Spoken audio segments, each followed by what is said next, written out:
Good evening, gentle listeners or watchers, and welcome to Distractible. This episode, Warrior Wade gets wheels for his wife, then drives the dudes down Diagon Alley. Bishop Bob buys a mitre, manifests the meme, is scared of soccer but not Brosnan. Motorist Mark gets his own storefront, solves swappiness, stares at Sol, wow, and the frigid wall. From distracted babies to Paradise Lost. Yes! It's time for Slice of Life. Now sit back and prepare to be distracted and enjoy the show. Hey guys, welcome back to another episode of Distractible. And you might have noticed, I did give you all a hey guys. Oh yeah, you hit him with the, I didn't even notice because that's how you enter the room every single time. Old YouTube intro, which I still technically use. Old.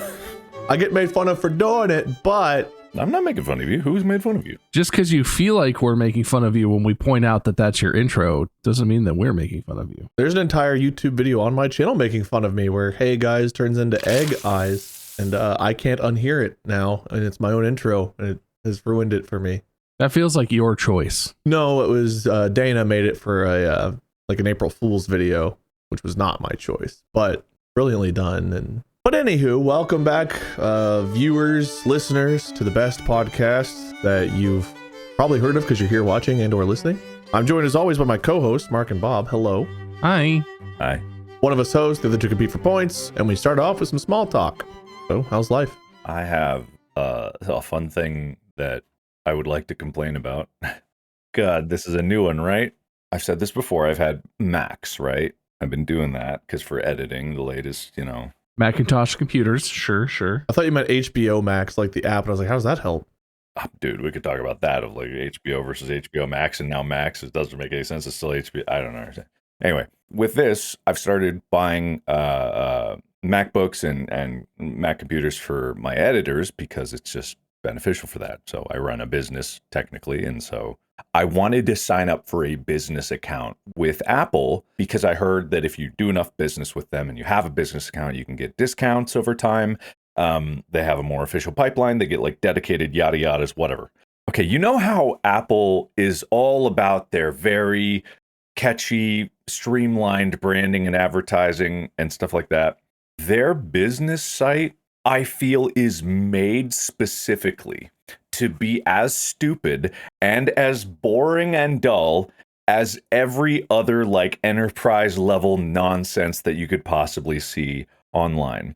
It's just doesn't make any sense. It barely works. And I had to go contact Apple's business customer service several times because after I signed up for a business account, because I was like, small business, I click here, I'll sign up. Perfect. I saw the store for 2 hours and then I went to bed because I signed up the night before and I went to bed and I woke up and let me see if I go here and I click on shop online with a business account, sign in, wait for it. Give us a call. There might be a problem. So I called that number and I was on the phone for an hour and a half being raised to manager after manager after manager, each one of them being like, I don't know why this is a problem. So their solution was to create an entirely different e-commerce site, which is just the Apple front store, but it says Markiplier on it. And it's like, this is your custom store. And I'm like, I didn't need this. I did not need you to make my own store for me because it doesn't make any sense. Well, that's easier than making their base website work. I know, right? So this isn't apple.com. You see at the top, it says Apple Store for Markiplier. Welcome. Can we all go there and shop? No, this is mine. They made this for me. And if you go to like any of the products, like I was looking at the new computers they have, and if you go to configure it, you can't see a goddamn thing. It's just a white blur. That website doesn't work at all. So this is now the dumbed down version of the computer. It auto brightnesses. I don't know. It won't stay. God, we saw it for a second. We understand. God, the updates that they've been doing on their Photos app and all the other crap. Like, I know this is kind of an old person thing to complain about, but I'm fine with customizing computers. I've been building computers for a very long time. I do Mac because it's efficient. Power efficiency when I'm editing on a laptop is more important than anything, and being able to still have it, yada, yada. Doesn't matter. I went back to the email chain that I had with Apple, and I was like, okay, the custom site is cool and all, but I'm still running into this other problem with your regular business site. And that's all I really want, because if you go in here and you try to order something, you don't get the option of like, oh, you can get that same day courier delivery. You have to have it shipped, and you can only ship it to the address you provided to them when you set up the website. Maybe not. I'm not 100% sure, but it doesn't seem to be working. So I was like, there. And then the guy said like, oh, you can just go online, go to the business site, click shop with Apple Business, sign in, and you're there. And I'm like, that is the original problem I reached out to you for. That is, if you scroll up in our emails, you'll see and a picture that I sent of, sorry, there might be a problem, call this number. And I swear to God, if he responds to me and being like, oh, you just need to call that number, I'm gonna lose it.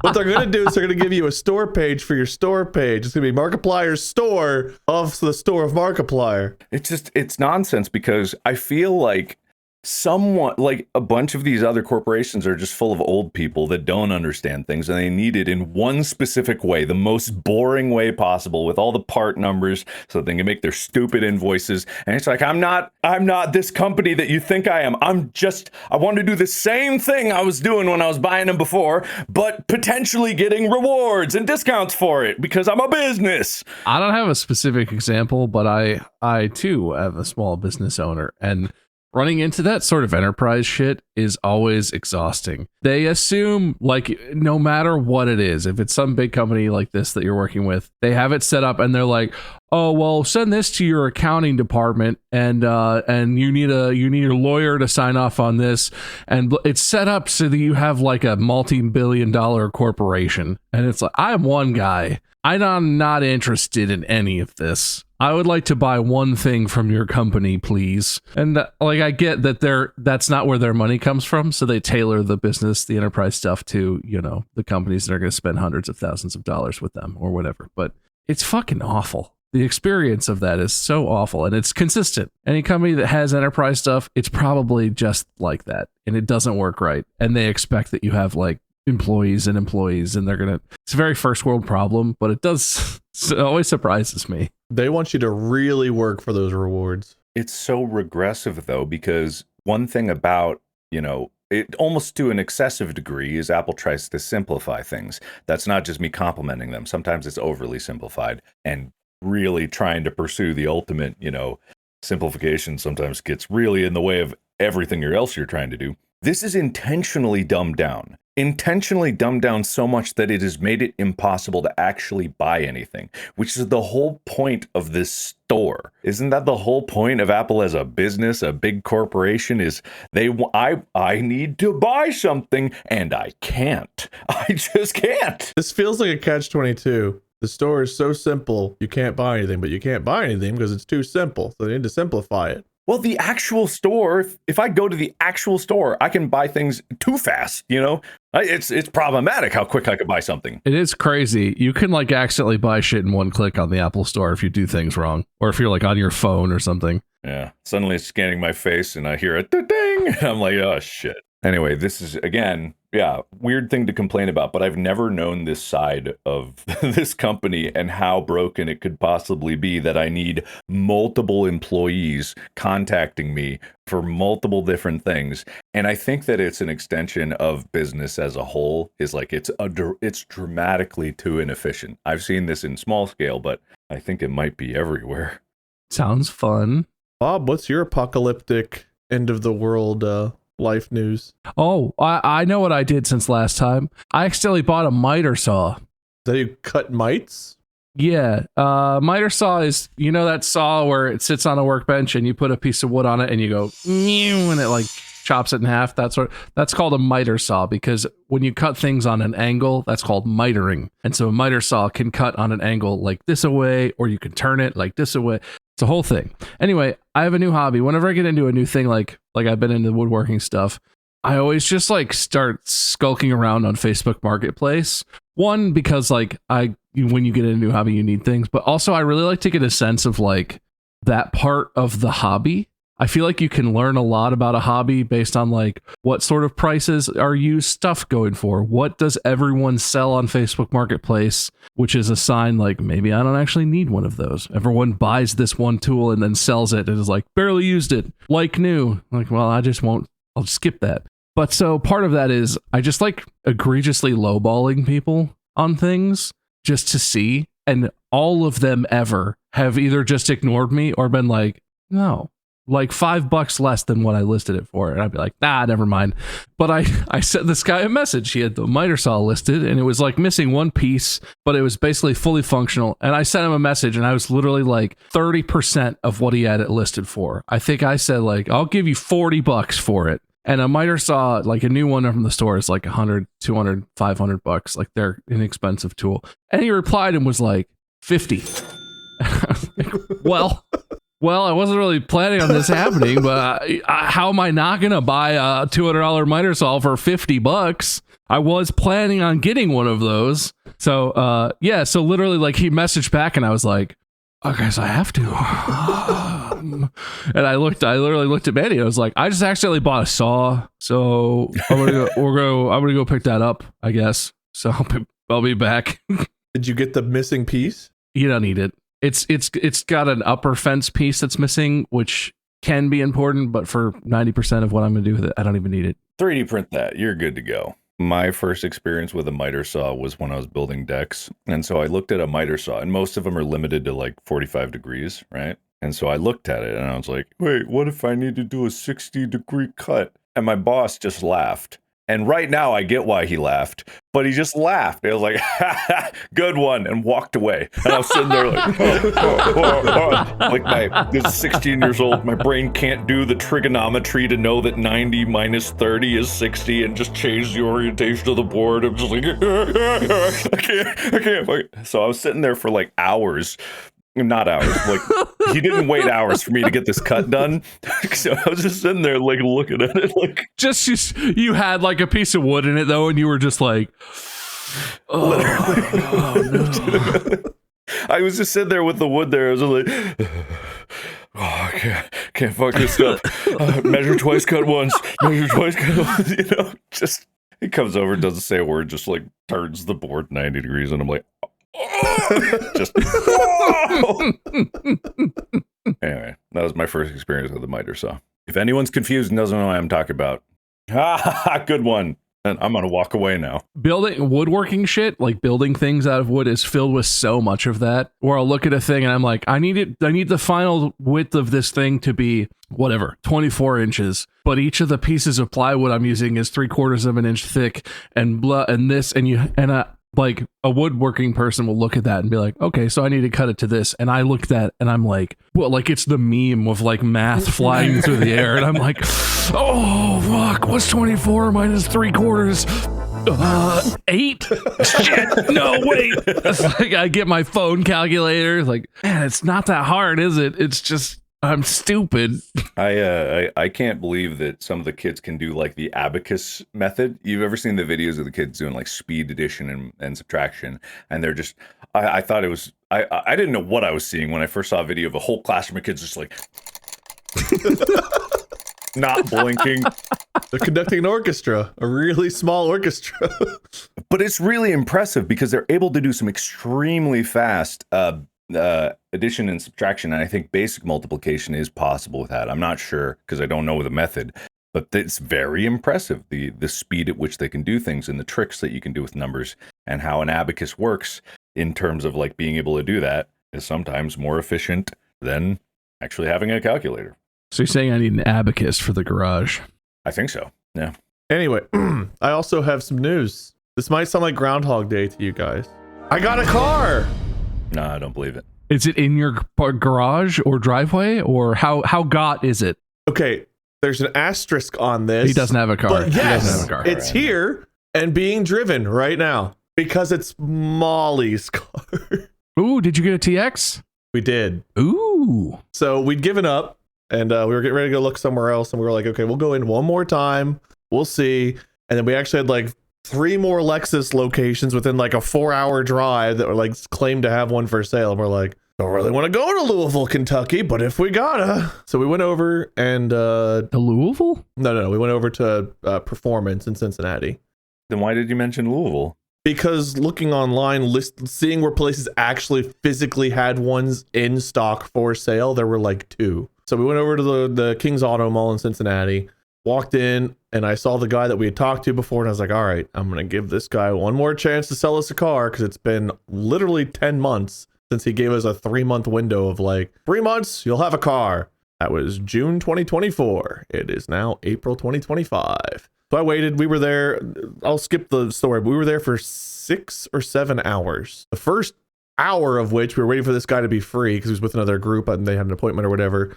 We did not have an appointment. We just showed up. He got free. We met with him and he was like, all right, I've got one that is nothing like what you wanted. And we might have one that's like what you want. And we were like, might?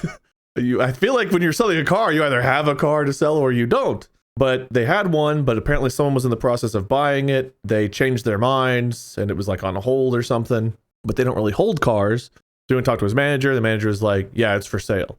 So we went out, we looked at it, had everything that Molly was looking for, we wanted. So went through the process and we bought it. So we've got the car. We own it. My car, the asterisk is because my car is still being built. But Yeah, so you don't have a car. I'm married. We have a car, comrade. The most communist thing you can do, get married.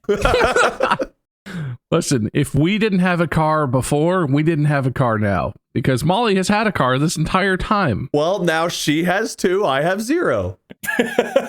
No, you didn't even trade hers in. You just have... No, we don't know what we're going to do with hers yet. Right now, I have a car. And Molly's got a brand new car.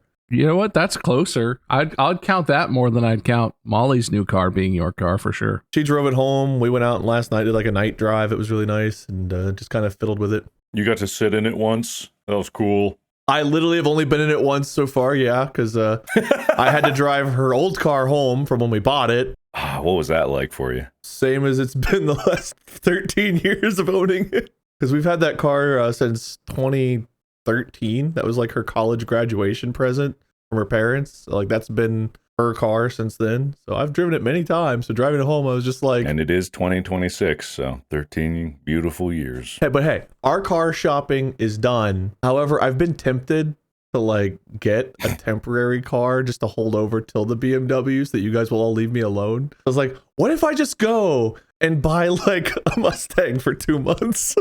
Just get a lease. What do you mean buy for 2 months?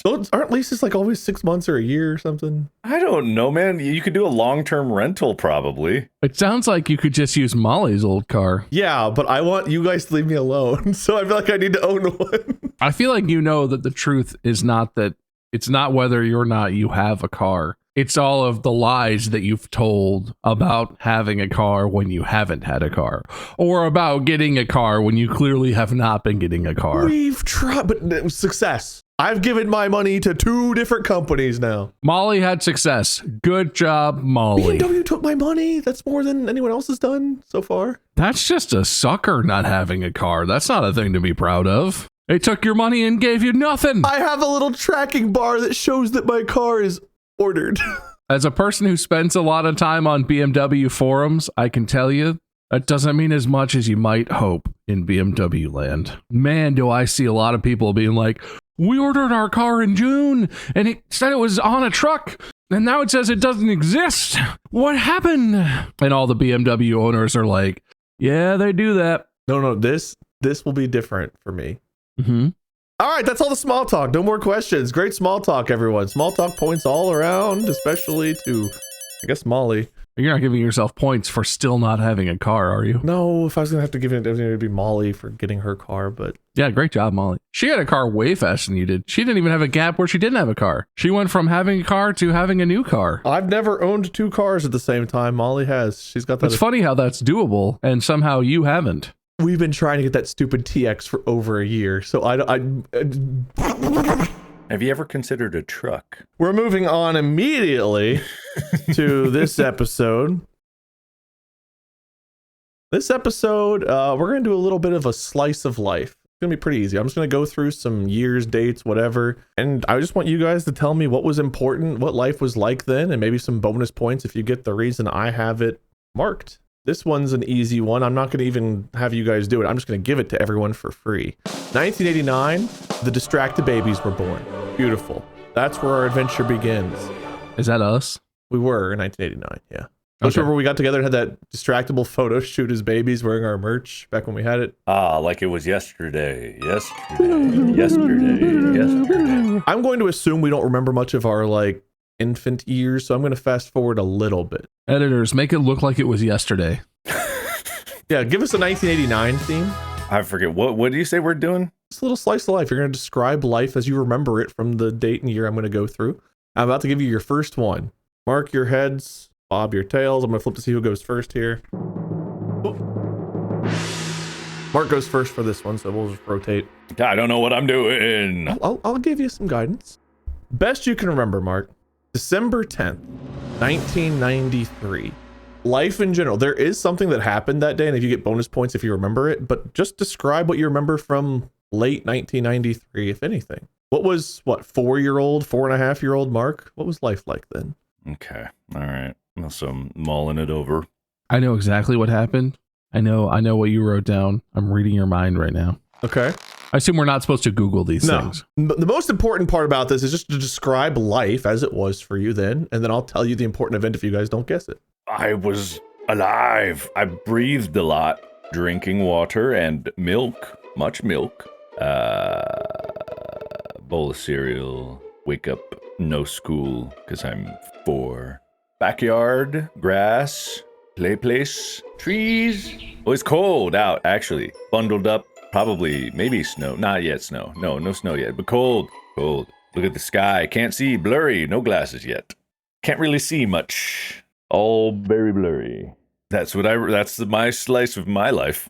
I was confusing dreams with reality a lot at this point, so it might have been one of the moments where I was in the backyard and I start floating up in the air and then rising over the tree line, but it's like the fog of war in a video game because my entire life had not expanded beyond the domain of my house and yard, so it was just gray, and I was descending into past the simulation, So that was my life. A hazy, gray, maybe snow, and that's how 1993 were. Don't laugh at my life. Okay, December 8th, 1993. My family is living in the Residence Inn in Dublin, Ohio. We're in the process of moving from Michigan to Ohio, to the place where I would grow up for all of the rest of my childhood.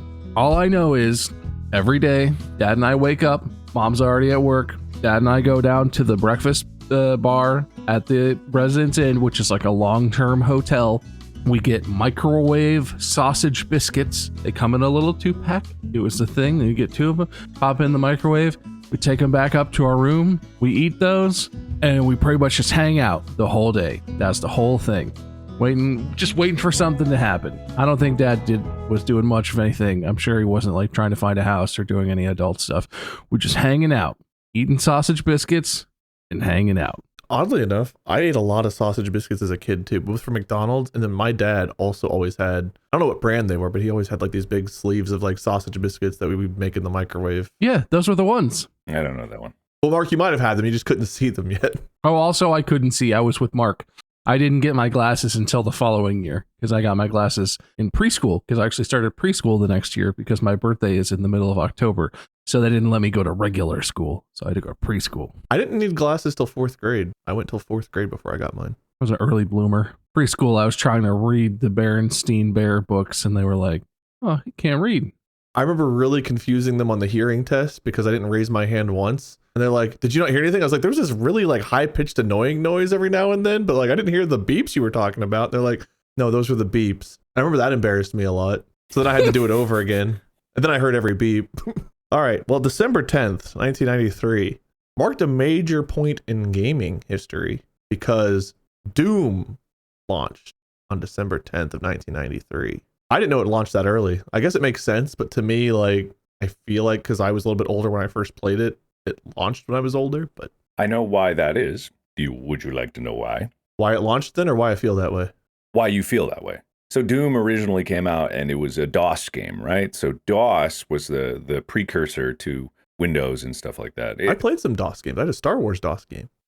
Yeah, but inherently DOS is a less accessible computer than Windows. And so Bill Gates wanted Windows to become the gaming platform. So when Windows 95 launched, Bill Gates had a huge campaign in which he starred in actual video ads saying Doom was coming to Windows. And it was a big thing. There was a lot of promotion behind it because Doom it was an extremely popular game. I'm not saying it wasn't popular before this, but for more people, it became suddenly more accessible because it came through Windows. Did you still have to launch your computer in DOS mode to play it back then? Or was that when you no longer had to do that? When it came to Windows, you didn't have to launch DOS mode. It could launch right from Windows.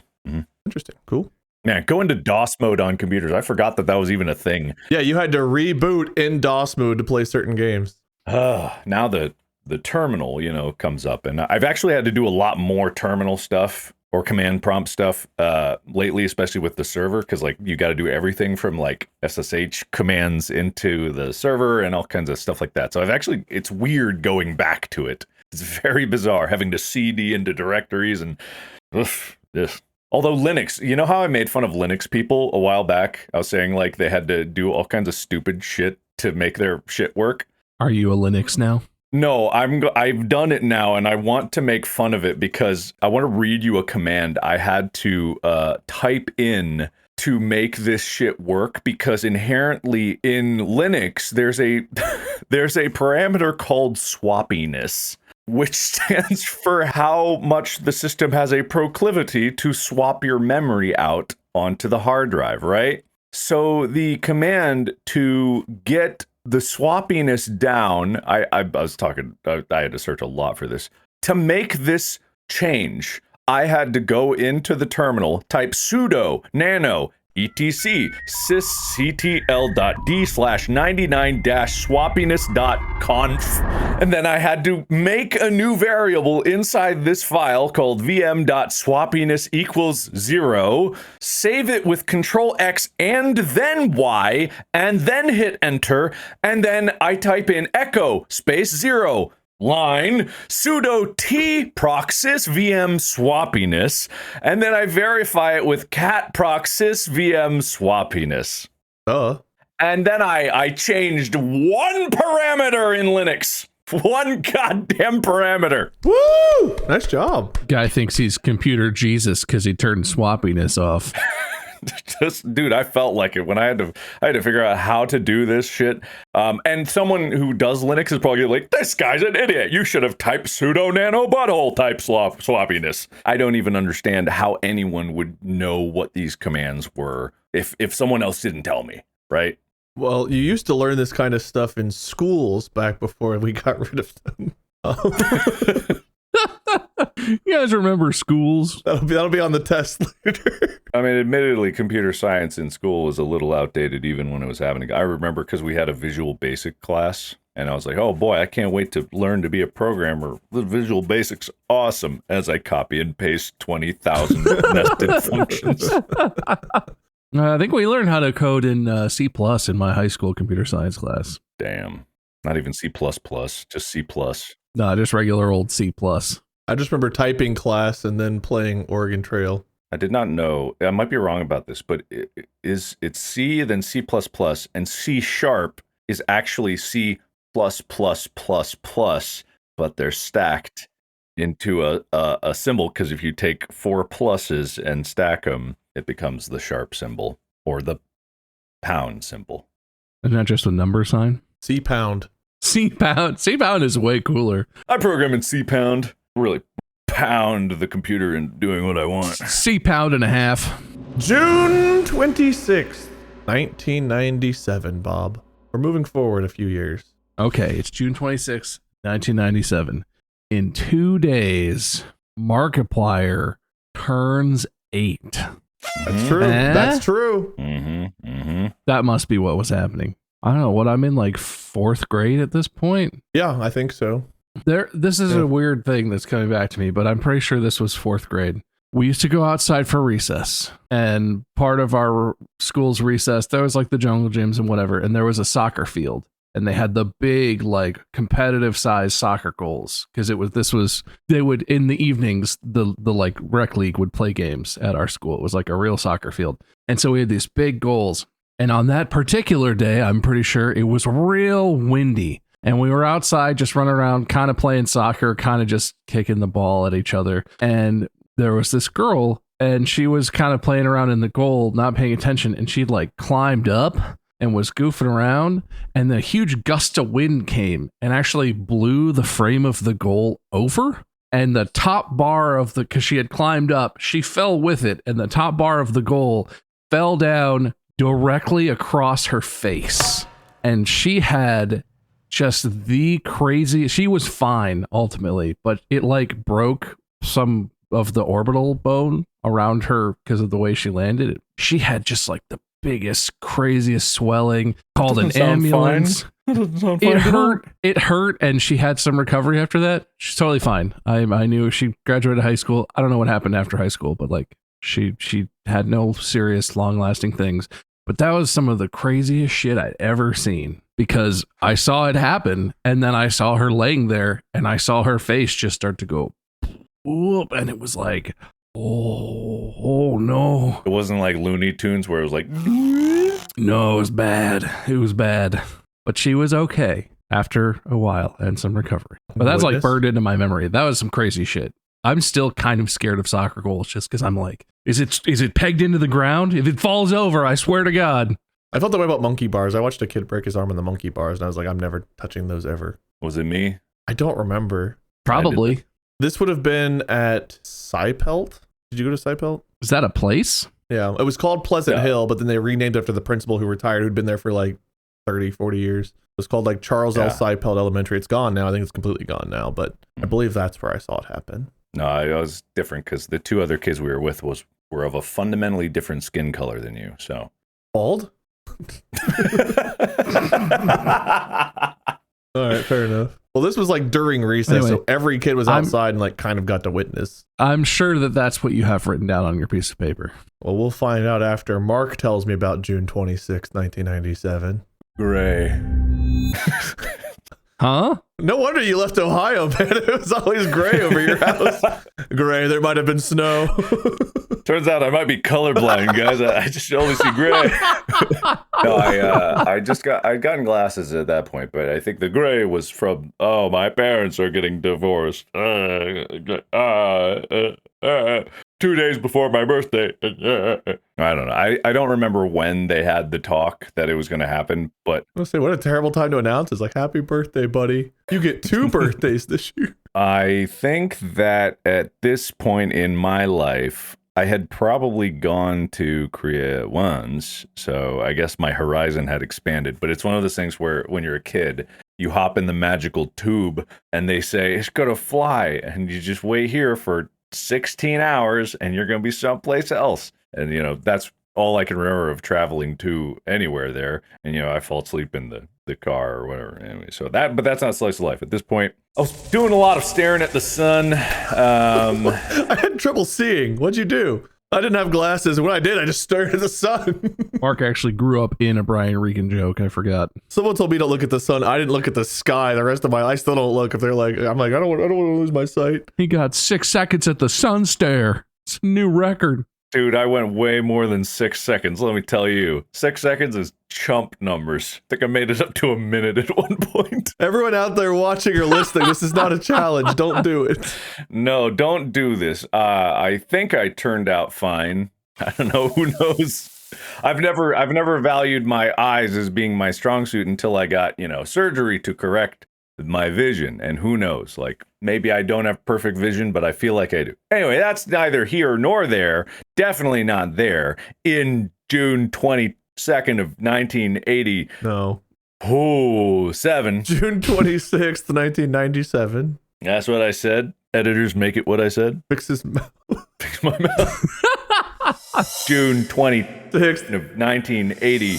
Oh, Bill Clinton. Did you meet him? We were best buds. Really weird if true. I think I've answered your question. Him and all the Secret Service going to like your elementary school so you guys could hang out and play some kickball or something. You walk out at the end of the school day, Bill Clinton's leaned up against the limo playing saxophone waiting for you.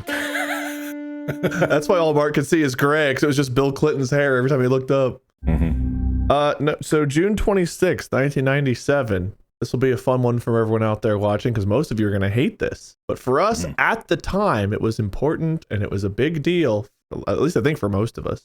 The first Harry Potter book came out, which I didn't care about at all, except for the next year, my 5th grade teacher read it to us in class. And it was like, one, we didn't have to learn. We didn't have to take tests. We weren't getting homework. And we were hearing this like cool story about like a wizard kid. So it was like really enjoyable at the time. And that's what got me into the books and movies and such. And obviously now we know more about the author than we did back then, but... That came out in 97? Yeah, June 26, 1997. I don't know when it became like more popular, right? Because like she wasn't immediately like, she was basically an overnight success with those books, but like it still probably took a little bit for them to gain traction. But yeah, at least according to my research, which could be wrong. Yeah, I would have guessed like 5 years after that, because it just first when I got into reading those books was more like middle school age, and it was 3 or 4 or 5 years, somewhere in there. This one's kind of a gimme. December 31st, 1999. You know, all those Zoomers, they don't understand. They'll never, ever experience 2 millennia. 2 different millennia, let alone 2 different centuries. There's a reason they call us millennials, because we are the bridge between these 2 eras of humanity. The definitely good, really cool future that we're in right now and headed towards, and the past where it was just, horrible. They knocked down that wall in Germany, horrible. And all that frigid war ended. That was cool, right? The frigid war. I remember that one. Very gray. Yeah. Very gray. Probably panic in the streets for Y2K. Everything was going to end. Everyone was going to blow up spontaneously from their brain implants. You had to rip it out before clock struck midnight, or else your head would explode. I can't believe you cared so much about Ronald Reagan and brain implants in 1999, but that's interesting. I didn't mention Ronald Reagan. Not once. Yeah, why did he mention Ronald Reagan? You said the wall going down in Germany. Wasn't that Mr. Gorbachev? Tear down that wall. Wasn't that Ronald Reagan? Oh, Yeah, but he didn't true. shout that and it knocked it down. He didn't like scream. Mr. Gorbachev, paint this wall a different color as he handed them a crayon. No more gray in Germany. I think there might have been a few other steps between, him saying that and it actually toppling. Mr. Gorbachev, Fusro, and the wall exploded over. All right, Bob, tell me about December 31st, 1999. I can't believe Mark's just going to casually say a bunch of unrelated shit and then throw in, and Y2K was happening. Like that wasn't exactly what Wade had written down on his piece of paper. Look. This is not the year that it came out, I don't believe. I'm going to commit to this, even though it might be factually incorrect. But I think on December 31st, 1999, my brother and I were huddled in front of our Mitsubishi TV with our brand new N64 plugged into that sumbitch. Oh. I think the N64 launched in the US in like Christmas of 96 or something. I'm not 100% sure that Christmas 99. September 29th, 1996. Yeah I'm not 100% sure that 99 is the Christmas we got it. We didn't get it the like very first year it came though. I think we would have been, and we had Mario 64. I think we had Glover, which underrated game, modern classic. And I think we had GoldenEye. And I think we were just literally like huddled in front of our old Mitsubishi Tube TV, sitting on the floor of the basement, N64 plugged in, just like having our whole lives changed by Nintendo. GoldenEye was like the Fortnite of our childhoods, as far as like everyone had Fortnite or everyone had GoldenEye or wanted to play GoldenEye or went to someone's house to play GoldenEye. Like GoldenEye was the shit. It was like Pokemon and GoldenEye. It did have like the vibes of Fortnite too, because it was like you're like, oh, let's turn on big head mode. Yeah, let's turn it, and it was like goofy. You know, everyone had like some goofy particular game mode where it was like, oh, we do this map and we turn on we do only this gun, and those were the days. Those are good references. I don't know what year those came out, but yeah, N64 was 96. I don't think it really had anything else that came out that was crazy until PS2 launched, but that was 2000. So N64 kind of had the market for a little while as far as like the console everyone wanted. And when did the GameCube come out? That would have been like 2004. Well, I don't know. I never had a GameCube. Yeah. I don't remember that launch. New Millennium. It was a weird time because it was like super exciting. I don't remember if it was like the Mayan calendar was a big deal back then because everyone was like, the Mayans predicted the world would end. And then there was all the fear of like all electronics shutting down when we reached the new millennium. There were all kinds of like exciting things and like terrifying things. And I remember watching like the countdown to the ball drop at my grandparents' house. And it's like, what's going to happen? Like as the thing counted down, it's like, we're excited, but like you kind of got more nervous. Like, will the TV go off? Like, is all of the power going to just go off? Like, what's going to happen? No, I actually think about this today like a fair amount. For anyone who's too young or who doesn't remember, Y2K was a fear that up to the year 2000, generally speaking, software was coded with the year as 2 digits, right? You don't need to put 1998, you just put 98. And everyone was like, wait a minute, when it hits the year 2000, it's going to tick over from 99 to 00. And maybe I don't understand part of the context or I don't remember it, but why did everyone think that was going to make computers explode? Like they give a shit what year it is? I don't remember. Like the computer was going to be like 99 and 00. I can't exist. Well, I don't understand what the fear was. I wasn't invented yet. I get that it's like if it was the thing where the date was important, like transactions or whatever, it might screw up the dates. But that's literally like a patch. Like you just patch a thing where it's like 00 means 2000, not 1900. Okay, like it's. But I just don't. But people thought the world was going to end, and I don't think computers care what year it is. I don't think they're interested in that. I remember there was like something with the Mayans had a prediction back then that I think people interpreted as being like, right now the world will end. The Mayans called it as we switch over to the new millennium. I feel like that was the thing. Then 2012 would be the next time the Mayans predicted everything would explode. Yeah, those guys were just worrywarts. They were just thinking that every so often the world was just going to be over with, but just like they weren't sure. They just want everyone to be aware. Maybe coming up. They're like, we're gonna have like 6 end of the world dates, and either one of them will be right, we'll look really smart, or by the time they get to the 6th, no one will care anymore because they'll just be ignoring us. 6 is the number of end world events. All right. How the Mayans talked when they made their plans. All right. They talked like wish.com, Patrick Warburton. Bob, I got a tough one for you, but I'm gonna try to give you some hints to help like I did with Mark. September 11th, 2001. The reason I bring this date up is because I think being alive before that date, definitely our perspectives of the world shifted, I think. I don't know. My instinct is to make a joke, but I know it still feels like you can't, right? Like where I joke about, I don't even feel like I can't. Of all the things where I'm willing to joke about like politics and dumb stuff that has happened in historical things, I do think specifically being in school on September 11th, 2001 was a particular type of experience. I think if you were so young you weren't in school, you were also so young you don't remember.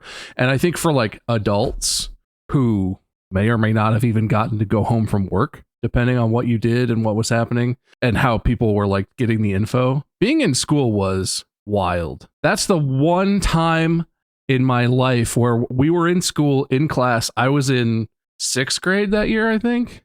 And literally like the teacher, it was like, because crazy stuff has happened. There were tragedies and things that happened where like the teachers got the news and I'm sure they were like, well, let's just finish school and I'll let their parents tell them or whatever. Like this is not that literally the moment the teachers started to talk to each other and the message got around, the teacher was just like, I'm gonna turn the news on the TV, guys. We're just gonna, and it wasn't a thing where they were like, we'll let their parents tell them or the stuff that played out on that day started happening, and the teachers were just like, holy shit, and turned the news on. And I think collectively, because they were just like, I don't know if the world is going to shut down or if we're in some danger here or what, they were like, we need to know what's happening, and we need to see, what we should do for the kids if we're doing. And we ended up getting sent home. We ended up getting bussed home really early on in the day. As a kid, I didn't really even appreciate it to the same extent that I do now when things of that nature happen, tragedies and those huge losses of life and stuff. But it's burned into my memory because all the adults I was old enough to be like, whoa, that's really bad. But all the adults were just like totally and completely, the facade was down, right? Teachers are always like, they always keep that sort of wall up, and they're the teacher and you're the student. And they were just like, oh my, holy shit, what the fuck? And it was super unsettling, that part of it, because you don't get that in school. Even when terrible shit is happening in school, even if the building was on fire, actively, the teacher would be like, all right, everybody, all right, we're going to stand up, line up at the door. You know the thing. Like there's a rapport, right? And so, yeah, obviously the terrorist attack on September 11th, I do remember that. But it's a very particular experience, I feel like, for our generation, being if you're in a school setting and the way that all happened, at least in the way our city handled it, it was very, very, very etched into my memory, and like how I see the world, changed how I see the world for sure. Mark, we went to the same school at that point. Mark, pick something else that happened on that day. Oh, gray. Very gray. History through the eyes of Mark.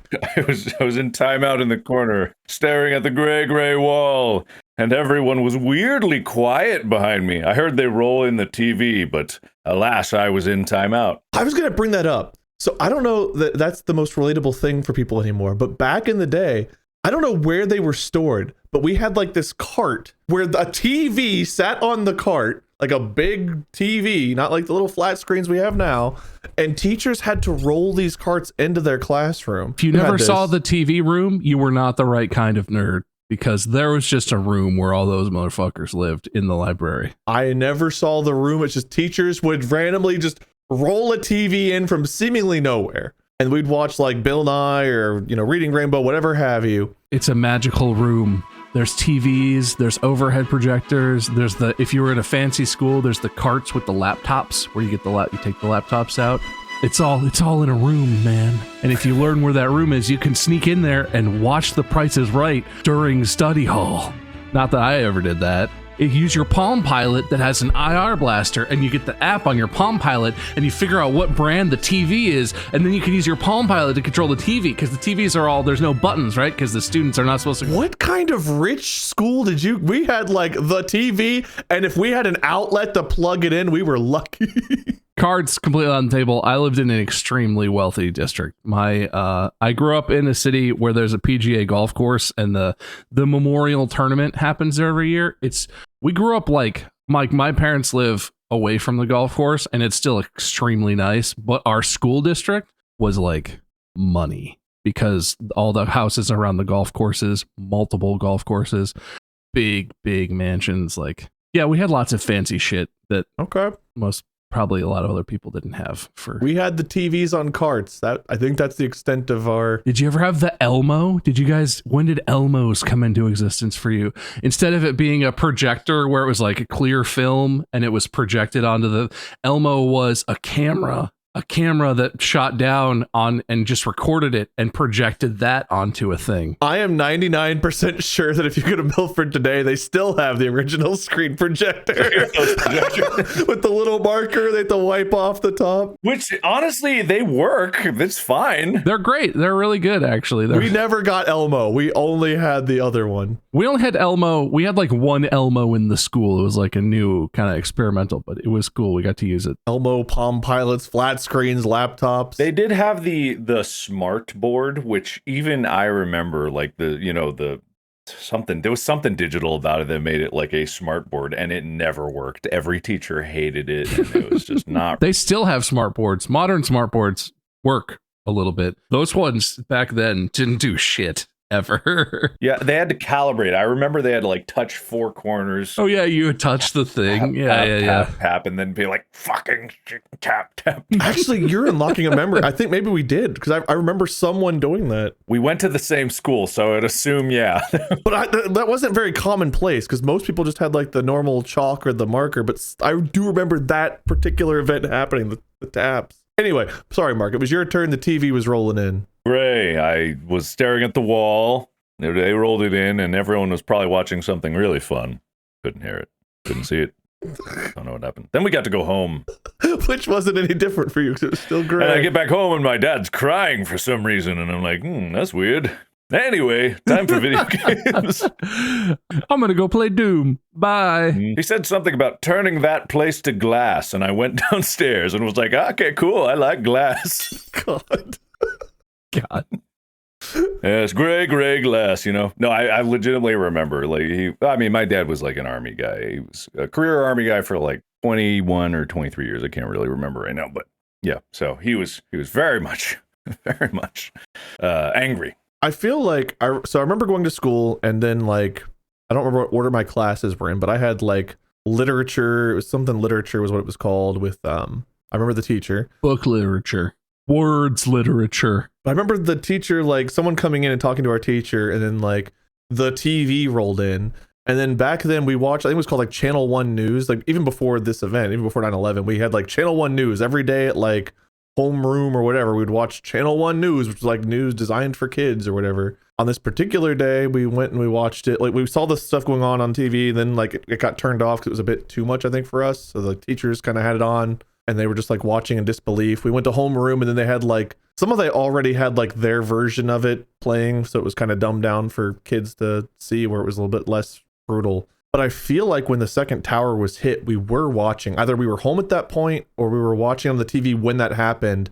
I was home, I remember, so you might have been home. I don't know. Prior to 9/11, I remember like going to the neighbor's yard. We would play in the neighbor's yard. We'd run around down the street. We kind of do whatever. Front doors could be left unlocked. Like there was not really a lot of concern about the world. And I feel like that day, everything as far as like how we felt about being safe anywhere changed. There was just like, I don't know what if you call it innocence or just being naive, whatever it was, that was completely different.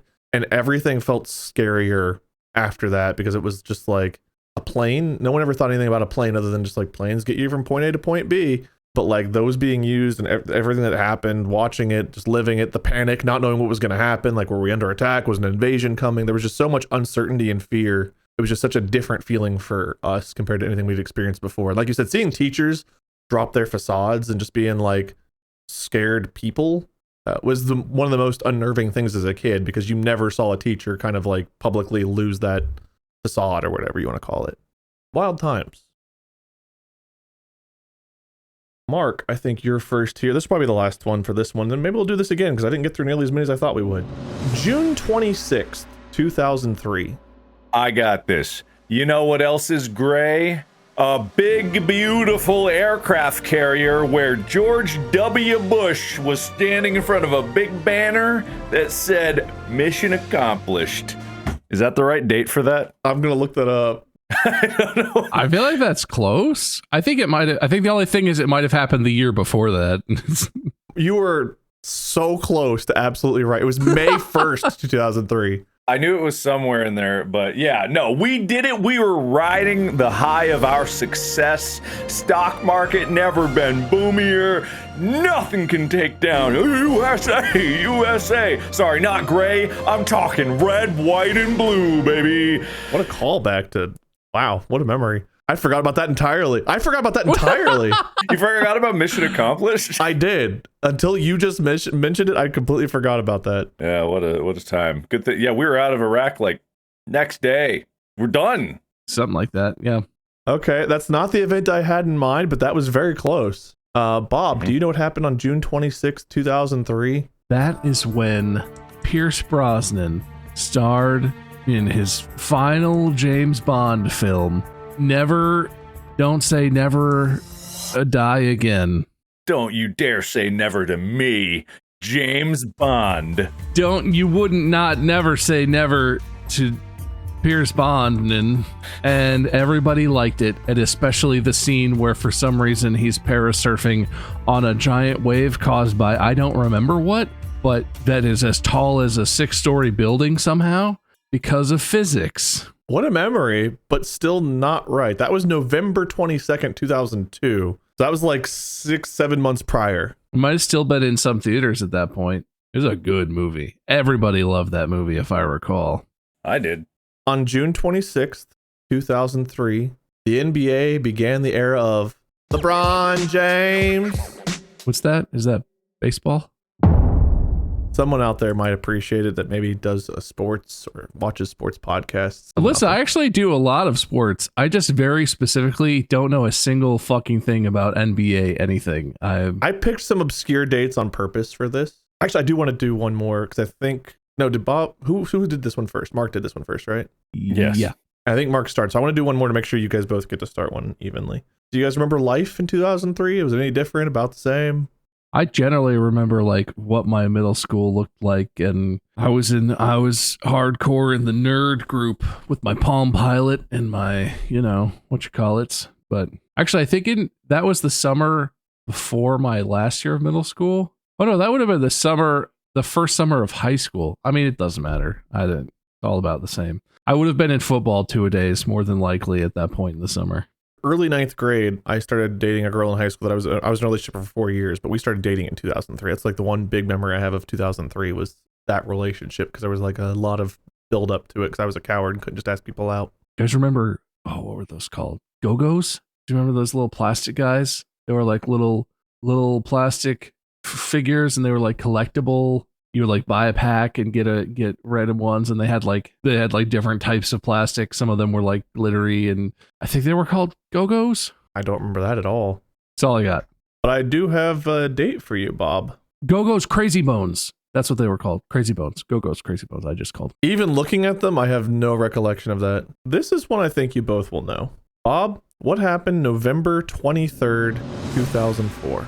Is that when Barney the Dinosaur Macy's Day balloon escaped and wreaked havoc in downtown New York City and terrified and traumatized children everywhere because giant... That was 7 years prior. That was 1997, apparently, where Barney was torn apart on 51st Street. Ah, that's so close. So close. I almost got it. I mean, compared to where we're at now, 97 to 2004 are kind of close. I thought he was just joking. I didn't know that was actually a thing that happened. That's a thing that happened, but it was my only other guess, which is wrong, is that's not the release date of the Xbox 360, is it? I think the Xbox 360 released in the spring of the following year, potentially. That was November 22nd, 2005. That was a year later. Okay, it was fall of the next year. Okay. You remember life in 2004? What was life like for you in 2004? I was still on the football team, so I was still probably doing football practice. Mainly what I was worried about was football. That actually might have been, that was right around the time where I ruined my shoulder and actually probably made the decision to quit football. But up to that point, up to that season, I had played football since I was like, 10 years old or something. And was pretty I wanted to go play football in college, and I wanted to be a starting center. But then in practice, I messed up. I fell on my arm real weird and tore some stuff on the front of my right shoulder. And then I spent the rest of that season not playing on the JV team and decided to quit football forever. So that was the main thing that was happening for me back then. I considered having surgery. I never actually had surgery. My shoulder just sort of healed up over time because it wasn't that serious of an injury, but probably the best thing that's ever happened to me. The guys on the football team were not good people to me. They did not treat me nicely. I had that experience with my basketball team. Dickweeds. So I quit football and started doing marching band, and that's where I met all of my friends. Any friends I still have from high school today were all in band, and none of them were on the football team. So that was a big turning point for me, but I think it was a positive one. Mark? This seems familiar, this date, for some reason. I don't know what it is. I don't know why it is, but something happened on this day. Something. Uh-huh. Now your turn. Tell me about your life on this day. Oh, I'm sorry. I thought we were having a conversation here. I thought I was talking to my friend about the past. No, you're talking to your host. My host. Thank you. No, something. It wasn't the iPod. I feel like it was something launched on this day. Was this World of Warcraft? Was this World of Warcraft? It was World of Warcraft. Is that the launch day of World of... Holy shit, it is, isn't it? November 23rd, 2004, WoW launches. Wow, I knew this day was important for some reason. I just didn't know why. That makes so much sense. Your lives were forever changed after the launch of this game, as well as your college roommate. Yeah, I know, right? Oh, well, If I'm honest, I didn't play WoW until I lived with Mark freshman year of college, so that had almost no impact on me whatsoever. yeah, I didn't start with the launch. I started slightly after the launch, but I don't remember when after. It wasn't right away, because I remember talking to my dad about it. I was like, you're gonna have this. It's like a subscription you have to pay. Boo! And then, a few months later, I started playing it for some reason. I don't remember if I paid this subscription or whatever. That was the day that WoW launched. I thought it was earlier than that, 2004. I thought it was, for some reason I thought WoW was closer to like Diablo 2's launch. No, that game's been around for too long. That game's been around. Yeah, but Diablo 2 came out in like 99. I thought WoW was like right around that same time period. I didn't realize Diablo 2 was so much older than WoW. Which I guess maybe 5 years isn't so much older, but in my brain it is. Because we were in very different places in 1999 versus 2004. I know I'm not supposed to look anything up, but I was like, man, is it still going on? There's this website, MMO Champion, that I used to check all the time for news on WoW. I'm like, they're still doing it. Still having updates, still patch notes, still new items coming out. Man, this is still here. Well, we got exactly halfway through the listed items I had. So this is definitely going to have to be like a future one that I pick up. But looking at the time, I've gone a little bit over. Whoops. I don't remember what order of operations are here. I think I read off things, then we add something to the wheel, then we spin. Is that right? It's whatever you want, man. You're the host, man. Yeah, listen. I think for the wheel, this might favor Mark in this particular episode, but for the wheel, most callbacks, there was a lot of gray today. It lived rent-free in my head that I was going to figure out why every date I wanted to figure out how Mark would make it gray, which he didn't for WoW. But every other one, there was gray. That was the only time I saw color. So I just think most callbacks will go on the wheel. As far as points go, let me start with Mark for no particular reason. Mark, you got points for Apple Rewards, DOS to Windows 1995, Y2K, Gray, Bush Aircraft Carrier, and WoW. I was hoping you were going to go gray, gray, gray. Bob, you got points for Accidental Saw By, Mark Birthday Remember, Reagan Fusro Daw, 9/11, 98, 99, Boom. And Molly got a point for, I don't remember what. Getting a car, probably. And then I guess we do wheel. I've got to roll a D3. And I've got a 2.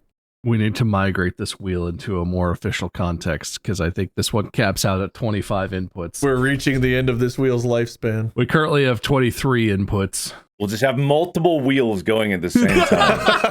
Collaborative. Yeah, no, I will say I saw people talking on the subreddit, and they were like, they should delete one every time they add one, because then we won't have repeats. That's not the point. The point is, by the end of this season, this wheel is going to have like 100 fucking things on it, and it's going to be amazing. It'll have probably 365 things. All right, we got 2 spins coming in. Yep, spin number 1. Oh.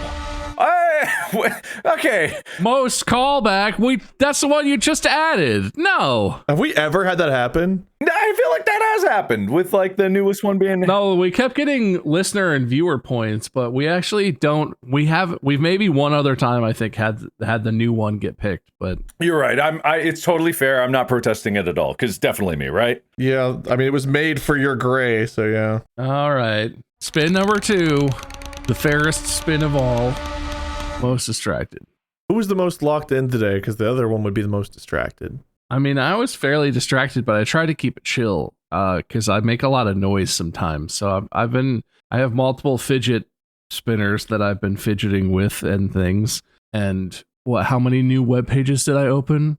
I opened about 6 new web pages. 3 of them are unrelated things I Googled. One of them is about GoldenEye 64. Mark, can you top that, or is Bob more distracted than you? No, actually, I was, because I thought we weren't allowed to, go on the internet. Yeah, well, that's the thing is I wasn't Googling things about the episode. We were just talking, and then I'd be like, huh, when did the GameCube release? And then I just Google that. All right, I'll give you that one. That's fair. I didn't do that. And then I looked into the GameCube and I was like, oh, I missed Time Splitters. So then I pulled up some stuff about the Time Splitters series because it's good games. And then that led me to, oh, you know what I missed more than that? It was Perfect Dark Zero. That was a good one. And then and that connected back to GoldenEye. And I was also Googling stuff about the Mayan calendar after we talked about that. Well, prior to the wheel spins, Mark had 6 points. Bob had 5.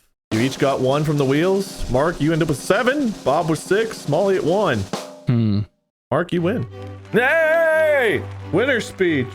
Memory. Such a funny thing. Will people remember this victory that I claimed? Yes. Yes, they will. Just like they always remember when I, Mark I. Plier, doth win. And I doth win by getting more points. So thank you to me for performing so good in everything that I do. And also me, for my past self, for being there for me. Bob, do you have a less gray loser speech? As a person with aphantasia, I feel like this episode was relatively targeted against me. Mark got to rely on his very vivid visual memories, and that's why he had so many colors in what he was talking about. And I did my best, but when you're at such a disadvantage, and it's really outside my control how my mind works, it's hard to keep your head in the game. But I did what I could, and I only lost by 1, so just as bad as losing by 100. So go me. Well, thank you all for watching, and I guess sort of thank you for listening if you didn't watch, but you should have watched because you always should watch. See you all in the next one. If you haven't already, go follow Bob at MyScript, Mark at Markiplier, me at Minion77 or Lord Minion777. Until next time, podcast out.